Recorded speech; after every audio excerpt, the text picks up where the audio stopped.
ሰላም ጤና ይስጥልኝ እንደምን ቆያችሁ ይህ ራዲዮ አዲስ ዩቲዩብ ቻናል ነው በዚህ ቻናል የተመረጡ የአማርኛ መጽሐፍት ረጅምና አጭር ልቦለዶች ይተረካሉ ትረካውን ማድመጥ ሲጀምሩ ላይክ በማድረግ ይሁን እንዲሁም ከወደዱት ለጓደኛው ሼር በማድረግ ይሁን ሰብስክራይብ ያላደረጋችሁ ሰብስክራይብ በማድረግ ቤተሰብ ይሁኑ ለምትሰጡኝ ማንኛውም አስተያየት ከልብ ያመሰግናለሁ ወደ ተረካው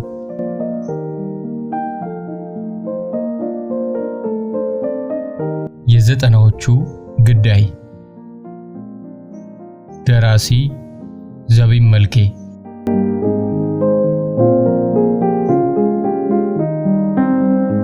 ሁልጊዜ ከምንሰባሰብበት የመምህራን ማረፊያ ክፍል ወጥተን ደጅ ላይ ተኮልኩለናል አንዱ ጭንቀቱን ለመደበቅ አጎንብሶ መሬት ይቆረቁራል ሌላው ሰሚ ያለው ይመስል ያለማቋረጥ ይለፍፋል ስለሆነውና ስላልሆነው ስለተሳካውና ስላልተሞከረው ማብራሪያ ይሰጣል አንዱ ያጉረመርማል እሱም የሚለው ነገር እንዳለው ነገር ግን ሰው የማይሰማው ሆኖበት እኔና አስኒ አልፎ አልፎ ከተደገፍንበት ጉልበታችን ቀና እያልን ሐሳቦች እንለዋወጣለን የአዲስ አበባ ውጥረት መንፈሳችንን ቀስፎታል የካቶሊክ ቤተክርስቲያን የኪዳነ ምህረት ትምህርት ቤት አስተማሪዎች ነን የሰሞኑን ግርግር የፈሩ ወላጆች ብዙዎቹን ተማሪዎቻችንን ስላለቀቋቸው ወደ ትምህርት ቤት አልመጡም የመጡትን መልሰናቸዋል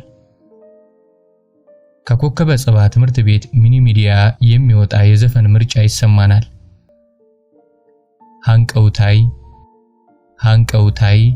ሃንቀውታይ ከምጩራ ወጋህታ ይላል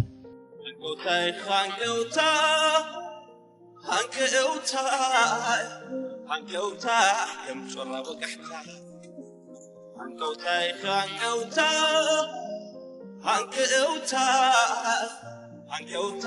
ዘይብልክም ሰታው የአብርሃም አስገምጋቢና አስደማሚ ድምጽ ነፍሳችንን ይበረብራታል አስኒ ቀና ብላ አየችኝና አየኋት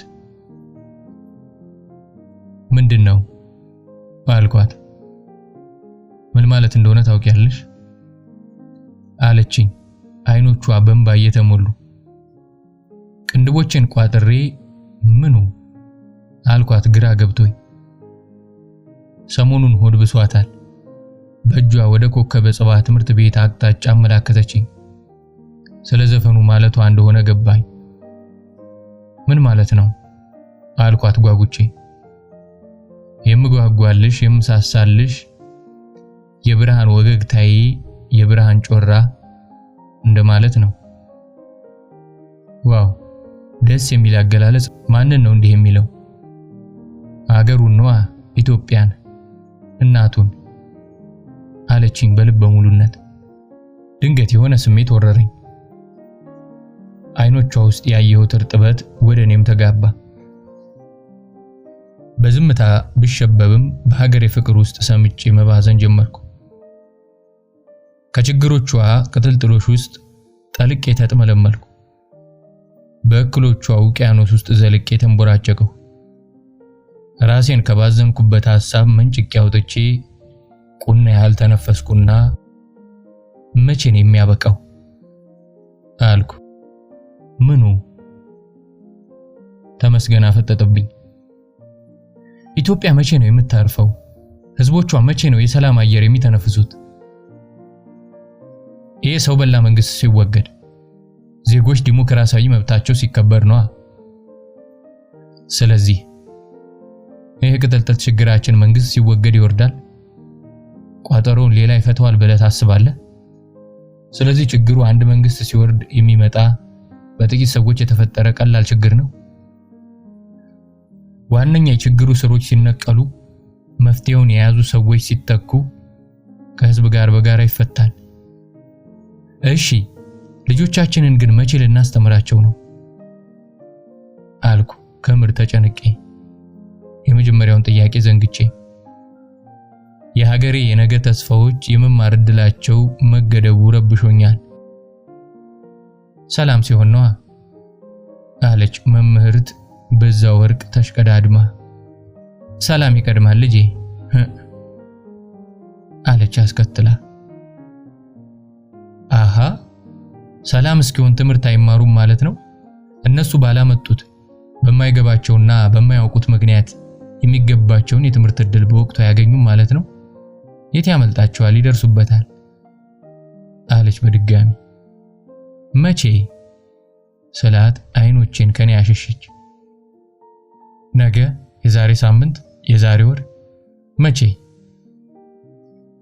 ባይዘዌ ለመማር የግድ ትምህርት ቤት መምጣት የለባቸው። ትምህርት ቤት ስለመጡም ተምረዋል ለማለት አይቻልም አለ መምህር ደረጀ ተረጋግቶ። ማለት በዚህ ሰዓት ወደ ትምህርት ቤት ያልመጡ ልጆች እየተማሩ ነው ማለት ነው? የት ነው ያሉት? ምን እየሰሩ ነው? ምን እየተማሩ ነው? ውሏቸው ምን ይመስላል? የሚያውቅ ሰው አለ ማለት ነው? ቆይ ግን አንቺ ይሄን የሚያሳስብሽ? አለኝ መምህር ደረጀ ተቆጥቶ። የሰው ልጅ ሞት አያሳስብሽም? የሰው ልጅ ነፃነት፣ ዲሞክራሲ፣ የመናገርና የመጻፍ መብት፣ ቢያንስ በማይረባ ነገር ያለ መገደል መብቱ አያሳስብሽም? ምን አይነት ሰው ነሽ? ብሎ ተበሳጭቶ ተወራጨ። ቲቸርዬ ያልከው ሁሉ ያሳስበኛል፣ ነገር ግን ያስፈልጋል ባልከው መብትና ፍላጎት ምክንያት የልጆች መጫወቻ ሜዳ፣ የጦር ሰራዊት መለማመጃ እንዲሆን አልፈልግም። የልጆች የመማሪያ ክፍል ቆስለኛ ማከሚያ እንዳይሆን እሰጋለሁ። የት ይደርሳሉ የተባሉ ብልህና አስተዋይ ተማሪዎች ሸማቂዎችና ታጣቂዎች ወይም አማጽያን ሆነው እንዳይቀሩ እሰጋለሁ። እንደዚያ እንዳይሆኑ መጨነቅ ያለበት መንግስት ነው። ዲሞክራሲን በማስፈንና በእነዚህ ባልሻቸው ሁኔታዎች መካከል የሚበጀውን መልካም ነገር መምረጥ ያለበት ሀገር አስተዳደራለሁ የሚለው አካል ነው አለ በልስቲ የሚባለው ሌላኛው መምህር። መንግስት አልጨነቅም ካለስ? ዲሞክራሲያዊ መብታቸውን ከምጥስ ሞት ይሻለኛል ካለስ? ነገ ጠበቃና ህግ አስከባሪ የሚሆኑ፣ ነገ ለሰው ልጆች መብት ተከራካሪ፣ የሰላም መንገድ አመላካች ልጆችን ማፍራት የሚያህል ትልቅ ጉዳይና ኃላፊነት ጥለን በየጎዳናው የሚታኮሱና ድንጋይ የሚወረውሩ፣ ገፋ ካለ ደግሞ የሚሰደዱ ወጣቶችና ፍራ እንዴ? ለነዚህ ወጣቶች ቲፎዞ ሆነን የምናቃጥለው የሀገር ሀብት አይታይህም? አንተስ የህፃናት ተዋጊዎች አድናቂ መሆን ከገባህለት ዓላማ አይታረስብህም? ነፃነት ሳይኖራቸውና ዲሞክራሲያዊ መብታቸው ሳይከበር እንዴት መማር የሚባል ነገር ይኖራል? እንዴት ይሆናል? የሰው ልጅ በተለይ ወንድሞቻቸውና አባቶቻቸው እየተገደሉ እየተዋረዱ የምን ትምህርት ነው የምታስተምሪያቸው? ብሎ በልስቲ በቀያይ አይኖቹ አፈጠጠብኝ። ነፃነት በትምህርት ውስጥ አለ። ስትማር ዲሞክራሲ ራስህ ለራስህ የምትሸልመው ስጦታ ነው። ማንም አይነት መንግስታዊ መዋቅር የሚሰጥህ አይደለም። ነፃ ሀገር ተብዬዎቹ ስንት ነፃነት አልባ ዜጎች አሏቸው። ይሄ በጣም ምናባዊ ነው። ፍልስፍናሽን አቁሚ። ዲሞክራሲ የመንግስት አስተዳደር አይነት ነው አለ መምህር አንተነህ። በህዝብ የተመረጠ ህዝባዊ የሆነ የብዙሃኑ ተወካይነት ያለው መንግስት ማለት ነው። ሌላ ዝባዝንኪ የለውም። የሚንቀጠቀጡ እጆቹን ከኪሱ ወጣ ገባ ያደረገ ያኮረፈ ፊቱን አዞረ። እሺ በሉ እንግዲህ ስለ ዲሞክራሲ እናውራ። በዓለም ላይ ያለ የትኛው መንግስት ነው 100% የህዝብ ውክልና ያለው? የትኛው ነው የእያንዳንዱን ዜጋ መብት አንድም ሳይስት ሙሉ በሙሉ ያከበረው? ማን ነው ጥርት ያለ የመናገር ነፃነት ያለው ሀገር? ንገሩኝ። ሀገራት የዘመኑት በየዲሞክራሲያዊ መንግስት አይደለም። ሀገራት የዘመኑት በስራ ነው፣ በልፋት በትምህርትና በምርምር። ሀገራት የዘመኑት በፖለቲከኞች አይደለም፣ በሰራተኞች፣ በፈጠራ ሰዎች፣ በትጉዎችና በላብ አደሮች ነው። ሀገራት ያደጉት በአስተማሪዎችና በተማሪዎች ነው፣ በሰላማዊ ሰልፈኞችና በተቃዋሚዎች አይደለም። አስተማሪዎችና ላብ አደሮች ተቃዋሚዎችና ሰልፈኞችም ሆነዋል። ጥምር ሚና ሊኖራቸው ይችላል ይገባልም አለ ደረጀ። አስተማሪ ፖለቲከኛ ከመሆን ምን ያግደዋል? አስተማሪ እኮ ዜጋ ነው። እንደ አንድ ዜጋይ መንግስትም የአንድ አስተዳደር ተቃዋሚም ደጋፊም ሊሆን ይችላል አለች ምህረት። ግን ምርዬ ከአስተማሪነቱ ጋር ሊጣረስ አይገባም። ፖለቲካዊ አቋሙን ለራሱ ይዞ ዕውቀቱን ማሻገር አለበት። በጎነትንና ማካፈልን ማሳየት አለበት። ከፖለቲካ አስተሳሰብ የጸዳ ዕውቀት የለም አለች ምህረት። እንዴ እውነትሽን ነው? እማሆይ ትሬዚያ ያስተማሩት ፖለቲካ ነው ስትል በጣም ተገርሜ ያፈጠጥኩባት። ሃንቀውታይ ሃንቀውታይ ሃንቀውታይ ሃንቀውታይ ዘይብልኪ መሰታ። ስሚ አለች አስኒ አሁንም ካጎነበሰችበት ቀና ብላ እየጎተጎተችኝ። ጉጉቴ እኩያ የሌለሽ አቻም የለሽ እንደማለት እኮ ነው። ማንን ነው አልኳት። ሐሳቤ በክርክሩ በመጠለፉ የቀድሞውን ምልልሳችንን ዘንግቼ።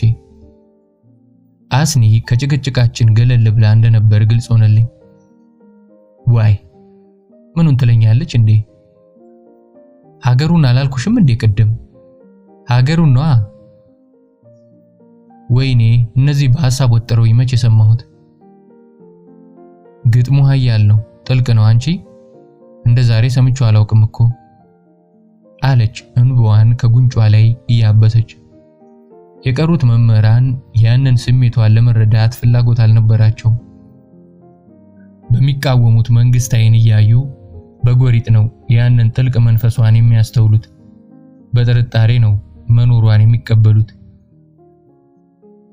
ተማሪዎች ከሌሉ የኛ ባዶ ህንጻ ታቅፎ መቀመጥ አልታየኝም። ርዕሰ መምህሩን አዋይተን ወደ የቤታችን ብንበተን ይሻለናል አለ በልስቲ። ሁላችንም ተስማማን። እንድንበተን በአንድ ላይ ስንንቀሳቀስ ከሰኮንዶች በፊት የሐሳብ ልዩነት የነበረን አንመስልም። ልጆቻችን በትምህርት ገበታ ላይ የሉም። ቀናችንን መዝለቂያዎቻችንን ከእንቅልፋችን በጠዋት የመነጠቂያችንን ምክንያቶች በክብርና በሞገስ የመንጎራደጃዎቻችን መንስኤዎች ወደኛ የሚያደርሳቸው መንገድ አደገኛ ስለሆነ ወደ ጥበብ የሚደርሱበት ጎዳና ስለፈራረሰ ከቤታቸው ቀርተዋል። ወደ ትምህርት ቤት የሚወስዱ መንገዶች እንዴት በበጎና በአበራታች ምስሎች ይዋቡ ብለን ማሰብ እንዳንችል እየተዋከበን አልኩ። የቀረው ነገሬ እየከነከነኝ። ወደ ትምህርት ቤት የሚወስዱ መንገዶች በታንክና ወታደር ተሞልተው እያየሽ እንዲህ አይነት የዋህ ሐሳብ መሰንዘርሽ ይገርመኛል አለኝ ደጀኔ። የሚገድለው ኃይል ተደራጅቶ እየጠበቀው የሰላም ጥቅሶችን በግድግዳዎች ላይ ልጻፍ ብሎ ቀለም በጥብጦ የሚወጣ ሰው ሞኝ ነው። ሁላችንም ሳቅን፣ አስኒም ሳትቀር። ከሥራ ባልደረቦቼ ጋር ወደ ዋናው መንገድ እየተቃረብን ስንመጣ የኮከበ ጽባ ትምህርት ቤት ተማሪዎች ጩኸት እየጨመረ ይሰማን ጀመር። ቁልቁል አሻግረን ስናይ ጸጥታ አስከባሪዎች የትምህርት ቤቱን በር ገድግደው እየጠበቁ ነው። ተማሪዎቹ ግቢ ውስጥ ታጉረው ቁጣቸውን ያወርዳሉ። አየሽ ተማሪ ማለት እንዲህ ነው። መብቱ ሲከለከል በቁጣ የሚያስመልስ፣ ባርነትን የሚጠየፍ ጀግኖች ናቸው አለ መምህር አንተነህ ወደኔ እያየ። ዝምታን መረጥኩ። ትዕይንቱ ፍርሃት ጭሮብኛል። የታጠቁ ጸጥታ አስከባሪዎች ካልታጠቁ ቁጡ ተማሪዎች ጋር ተፋጠዋል። በደቂቃዎች ውስጥ ምን እንደሚሆን አላውቅም። ያለን አማራጭ ከዚህ አካባቢ ወይም ማምለጥ ካልሆነ መጋፈጥ ብቻ ነው። ድንገት አንድ ታክሲ ሲበር መጥቶ ከፊታችን ቆመ። መገናኛ ሲል ተጣራ ረዳቱ። ወደ ኮከበ ጽባ ሻግሬ እያየሁ መገናኛ እያለ እኮ ነው ብላ ወደ ታክሲው ገፋ አደረገችኝ። ተንደርድሬ ታክሲ ውስጥ ገባሁ። እጆቼን እያውለበለብኩ የሥራ ባልደረቦቼን ተሰናበትኳቸው። ለአፍታ ያሳለፍናቸውን መልካም ጊዜያት አሰብኩና መለያየታችን በሐሳብ ብቻ ቢሆን ተመኘሁ። በዚህ ክፉ ጊዜ በፖለቲካ አቋም ምክንያት ያልተለያየ ወዳጅ የለም። ወዳጅነት በደንብ የተፈተነበት ጊዜ ነው። የኮከበ ጽባ ትምህርት ቤትን በር ማለፍ አለብን። ታክሲው እየበረረ ትምህርት ቤቱ በር ላይ ደረሰ። ፊታቸውን በሄልሜት የሸፈኑ ጉልበታቸው ድረስ የታጠቁ መከላከያ ጋሻ ያነገቡ ወደ ትምህርት ቤቱ አፈሙዝ ያነጣጠሩ ኃይሎች አሉ። የትምህርት ቤቱ በር በተማሪዎቹ ላይ ተጠርቅሞ ተማሪዎች ግቢ ውስጥ ይተራመሳሉ።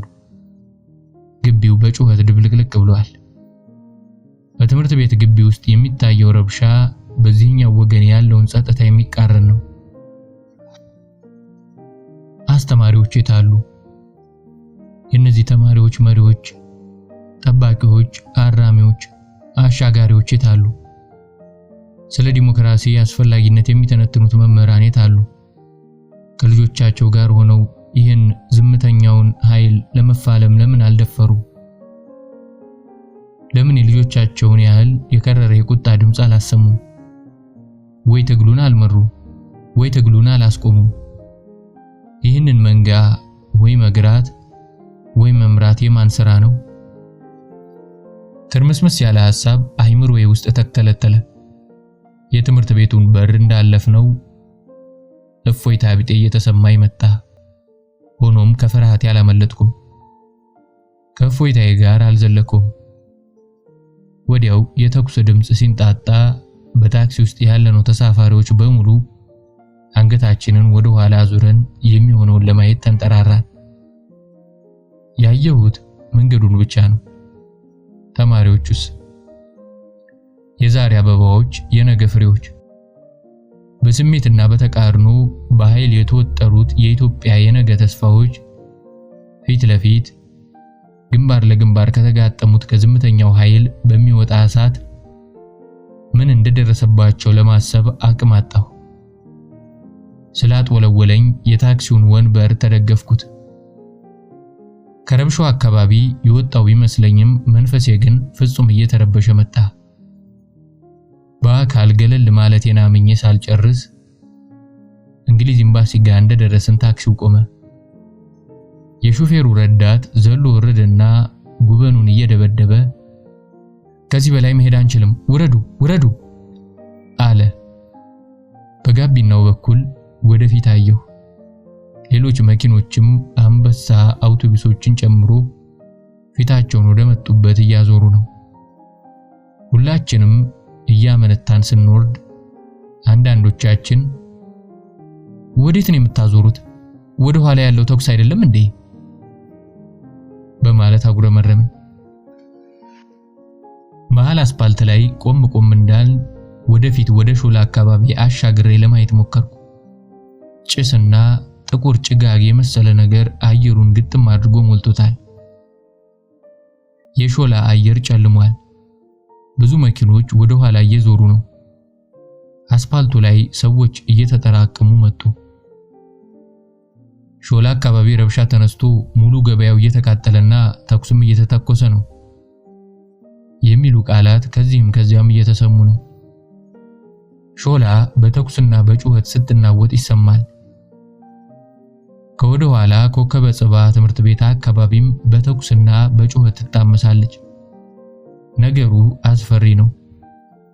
ብዙ ሰዎች ይሮጣሉ፣ ግን የትም አይሄዱም። ግርግር ነው።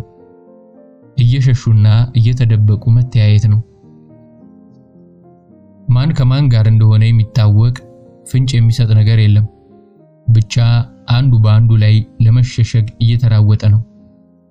እኔም ዙሪያዬን በማማተር ላይ ነኝ። ቆርቆሮ በራቸውን ከፍተው ትዕይንቱን በስጋት የሚያዩ ቀይ ሴት አየሁ። የማየው ነገር ሁሉ ይዞራል። ሄዶ መመለስ፣ ርቆ መቅረብ፣ ቀድሞ እንደገና ወደ ኋላ መቅረት፣ የሆነ ሽግርክሮሽ ነገር ይታየኛል። በዚህ መሃል አንድ ትንሽ ልጅ አየሁ። የኮከበ ጽባ ትምህርት ቤት የአንደኛ ደረጃ ዩኒፎርም ለብሳለች። ዩኒፎርሟ እዚህም እዚያም ተቦጫጭቋል። ሁለቱም ሶሉ ወደ አንድ ጎን የተንሻፈፈ ቀይ ሸበጥ አድርጋለች። እግሯ አቧራ ጠጥቷል። ስስ ጸጉሯ ተንጨብርሯል። የጠይም ፊቷ ገጽታ በጭንቀት በርግጓል። ወደፊት ትሮጥና ወደ ኋላ ትመለሳለች። መሃል አስፓልት ላይ ነን። ለወትሮው እግረኛ ቸኩሎ የሚሻገርበት መንገድ በእግረኛ ተጨናንቋል። ትንሿ ልጅ ልጓሙ የተያዘ ሰጋር ፈረስ ይመስል በጭንቀትና በቁጣ በዚያው ትናውዛለች። ሮጥ ብዬ ክንዷን ጥርቅም አድርጌ ያስኳት። በድንጋጤ ዘለለች። አዘላለሏ አጥብቆ ከያዛት እጄ ሊያስመልጣት ነበር። አይዞሽ የኔ ልጅ፣ ቆይ ተረጋጊ አልኳት ግርግሩን እንድትዘነጋ። ስምሽ ማን ነው ስላት ግራ ገባት። በድጋሚ ድምፄን ከፍ አድርጌ ስምሽ ማን ነው አልኳት። ግራ እየተጋባች አይኖቿን ወደ ሰማይ አንጋጣ ማሰብ ጀመረች። ስሟ ጠፍቷታል። ስንት ዓመትሽ ነው አልኳት ጮክ ብዬ። 10 ዓመቴ አለች። አይኖቿ ወደ ሾላ አካባቢ ያማተሩ የሚንዘፈዘፍ ክንዷን ጥፍንግ አድርጌ ይዣለሁ። ግራ በተጋቡ አይኖቿ ቀና ብላየችኝ። እንዴት ነው የማድናት? እንዴት ነው ከዚህ የሞት ቀጠሮ የማስቀራት? ዙሪያዬን እያየሁ ነው። አእምሮዬን ማሰራት አለብኝ። 4 የአንበሳ አውቶቡሶች ይታዩኛል። አንዱ ያራግፋል፣ ሌላው ይዞራል። 2 አዙረው ቆመዋል።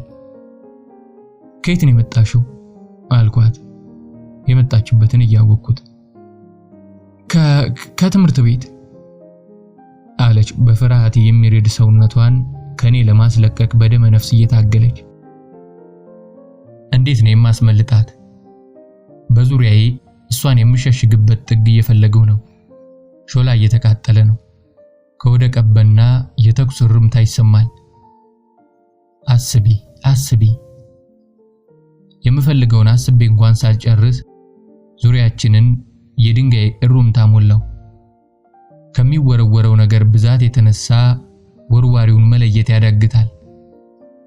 የሚወረወረው በአንበሳ አውቶቡሶች ላይ ነበር። በድንጋጤ የ10 ዓመቷን ሚጡ ለቀኳት። በቀኝ በኩል አተኩሬ ሳየው የነበረው አሮጌ ቆርቆሮ በር በሰፊው ተከፍቶ ሩጪ ነይ ልጄ! ቅድም ያየኋቸው ጠና ያሉ ቀይ እናት ይጠሩኝ ጀመር። የ10 ዓመቷ ልጅ ወደ ሾላ አቅጣጫ ስትበር አየኋት። ነይ አልኩሽ፣ የጥጋበኛ አራት እንዳትሆኚ፣ ነይ ቶሎ እያሉ ትልቋ ሴትዮ ወተወቱ። የቆርቆሮ በራቸውን ለመዝጋት ቸኩለዋል። ቆም ብዬ አየኋቸው። ድንገት ከኮከበ ጽባ ትምህርት ቤት በር ላይ ያየኋቸው ጸጥታ አስከባሪዎች አይነት ከየት መጡ በሚያሰኝ ፍጥነት ዙሪያውን ከበቡት። ወዲያው የተኩስ ድምጽ ምድሩን አንቀጠቀጠው፣ አየሩን አናወጠው። በአፍንጫዬ የሚገባው ሽታ በአይኔ ላይ የሚያብለጨልጨው ቀለም ስሜቴን ሁሉ አደበላለቀብኝ። ትንሿ ልጅ ወደፊት እየበረረች ስትሄድ አየኋት። እማማ ሊያድኑኝ እየጠሩኝ ነው። የሆነ ኃይል ከውስጤ በድንገት ፈልቅቆ ወደፊት አስፈነጠረኝ።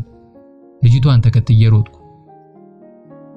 ተኩስና አስለቃሽ ጭስ መሬትን ሲኦል የሚያደርጉ ድምጾችና ሽታዎች ሞልተውታል። ለወትሮው ለቾክ ሽታ እንኳን አለርጂ የሆንኩት ሴትዮ ራሴን እያዞረኝ ወደፊት ገሰገሰው። ወዲያው የቀኝ ክንዴን የሚገነጥል ከባድ ኃይል ሰማይ አድርሶ መሬት ላይ ደባለቀኝ። ወደ ላይ ወደ ሰማይ ሲያጉነኝ ትውስ ይለኛል። በፍጥነት ጨለማ ወረሰኝ። ዝምታ፣ ጸጥታ፣ እረፍት ሆነ። ስነቃ ለቅሶ፣ ዋይታ፣ ሩጫ፣ ግርግር፣ እርግማን፣ ልመና ነበር። መድኃኔዓለም አባቴ፣ ልጄን ድንግል ማርያምዬ! ኡኡታ፣ ዋይታ፣ የብረታ ብረቶች ኳኳታ፣ የህመም ስቃይ፣ መላ አካልን የሚያንዘፈዝፍ የህመም ሲቃ። ወይኔ እናቴ! ህመም፣ ማቃሰት፣ ማጓራት፣ ማንባት፣ ከዚያ ደም። ልጄ! እርዳታ! ተጨማሪ እርዳታ! ቶሎ በሉ! የመጀመሪያ እርዳታ እዚህ ጋር! መጀመሪያ የነቁት ጆሮዎቼ ናቸው። የሰማሁትን ሁሉ ጠላሁት። መስማት የሚሉትን መታደል ረገምኩት። አይምሮዬ የተናጋ መሰለኝ። የሰማሁት በሲኦል እንዲፈጸም የታቀደ መሰለኝ። ጋኔኖች ያሴሩትን አጋንንት የፈጸሙትን ስቃይ ነበር የመሰለኝ። ቀጥሎ ሽታ መጣ። የአዲስ ቁስል፣ የደም፣ የቆሻሻ፣ የአይነ ምድርና የሽንት ጠረን። ሰዎች አካላቸውን መቆጣጠር ሲያቅታቸው ሰው የተሰኙበት አንኳር እውነት ሲዳከም የሚያስወጧቸው ሽታዎች አፍንጫዬን አወኩት። መድኃኒቶችና የሕክምና መሳሪያዎች ሽታ። ቀጥሎ አይኖቼ በቀስታ ተከፈቱ። ከፊቴ ባለ አልጋ ላይ የተንጠለጠለ በቀስታ የሚወዛወዝ ቀይ ጨርቅ አየሁ። ቀስ እያለ የማየት አድማሴ እየሰፋ አካባቢዬ እየተገለጠልኝ ሲመጣ የተንጠለጠለው ቀይ ጨርቅ ስጋ እንደሆነ ለየሁት። ዘገነነኝ። ያ ስጋ የሰውነት አካል ነው። ከአንድ ሰው ላይ የተቦደሰ የሰው አካል። ሙሉውን ሰው ማየት ፈርቼ አይኖቼን መልሼ ጨፈንኩ። ፍሬ ህይወት፣ ፍሬ ነቃሽ? እንደምንም አይኖቼን ከፈትኩ። ወደ ቀድሞ እይታዬ አቅጣጫ አይኖቼን ላኩ። በስቃይ የሚንቀጠቀጥ ሌላ አካል አየሁ። በተሰነጠቀ አካሉ አንዴ ወደ ቀኝ አንዴ ወደ ግራ እየተገላበጠኝ ዘፈዘፋል። ፍሬ ነቃሽ? ይሰማሻል? ዶክተር አብዱ ሰመድ እባላለሁ። ያለሽው ሚኒሊክ ሆስፒታል ድንገተኛ ክፍል ነው። በጣም ደህና ነሽ፣ ተርፈሻል አለኝ ሰምቼው የማላውቀው ድምጽ። በምናብ ወደ ኋላ ተመለስኩ። ወደ ኋላ ማሰብ ቻልኩ። ቀስ በቀስ የተፈጸመው ሁሉ መጣልኝ። እንደገና ድንጋጤ ወረረኝ። ልቤ በኃይል መምታት ጀመረ። ሙቀት ብጤ ተሰማኝ። ድንገት ለመነሳት ሞከርኩ። በህመም ብዛት ጩኸቴን አቀለጥኩት። ተይ አትንቀሳቀሺ አለኝ የማላውቀው ድምጽ።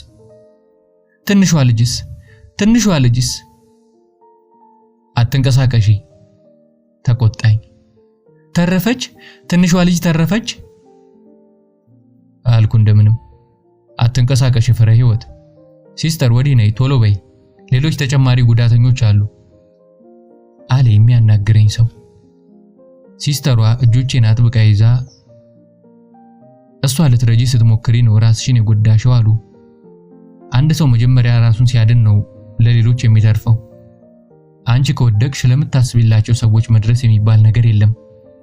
ይኸው እሷንም አላዳንሽ፣ ራስሽንም ጎዳሽ። አሁን ተባበሪን እንርዳሽ፣ ራስሽን እርጂ፣ ለሌላው እኛ አለን አለችኝ። የሁለቱ ሰዎች ኮቴ እየራቀኝ ሲሄድ ሰማሁ። መምህር እኮ ነኝ፣ ልጄ ማለት እኮ ናት አልኩ ለራሴ። አላዳንሻትም። ምን ማለት ነው? ትንሿ ልጅ ሞተች ብዬ ጮኩ። አመመኝ። ትንሽ ወደ ኋላ ማስታወስ ቀጠልኩ። በሐሳብ ወደ ትምህርት ቤታችን ተመለስኩ። ሐሳቤ ከመምህራን ጓደኞቼ ጋር ወደ ነበረኝ ውይይት መለሰኝ። ስንት አብዮት ይሆን ሕፃናት የበላው? ስንቱ ትግል ይሆን ንጹሃንን የቀጠፈው? የሕፃናት ሰማዕታቱን ታሪክ የዘገበው ማን ይሆን? አይ ሀገር፣ አይ እናት፣ አይ ነጻነት፣ አይ ሰላም በንጹሃን ደም ላይ የተገነቡልን የት አደረሱን? ካስኒ ጋር የሰማነው የአብርሃም ዘፈን ትዝ አለኝ። ሃንቀውታይ ከምጮራ ወጋታ ቢሆንም ለሀገሬ እዘፍንላታለሁ።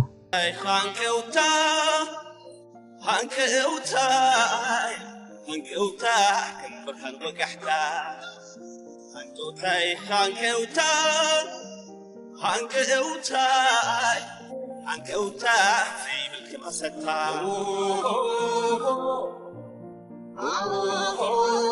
የምዛዕዛ مزعتا زي هبب كمجمر وسوني فقرخي عنقوتا ناي بيني اسخلخني ضرورا سلماتي رستي بانك عيني بسس هاجري لعل خلم اللو كمرتي سرت اللي والناي مزنا زي بالكي وتنرار عيني حمبابا صقابي نسخي